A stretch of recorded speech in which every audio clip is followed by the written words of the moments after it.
नाव काय तुझं नाव? पूर्ण नाव सांग. पूर्ण. कुठून आलायस तू? जयसिंगपूरवरून आलाय. का आलाय?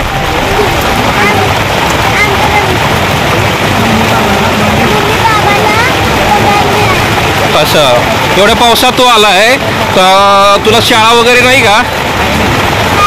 हे शाळा आहे तरी पण शाळा सोडून तो आई वडिलांना पगार मिळावा यासाठी इथं आलाय की नाही?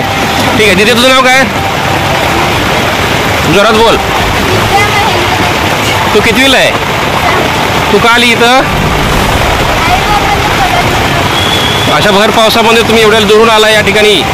आम्ही या ठिकाणी माननीय फडणवीस सरकारला विनंती करतो की एवढ्या पावसामध्ये एवढ्या दुरून ही मुलं आलेली आहेत तरी या मागण्यांकडे अतिशय संवेदनशीलपणे आणि सहनशीलतेने या ठिकाणी बघावं अशी मी या ठिकाणी यांना विनंती करतो.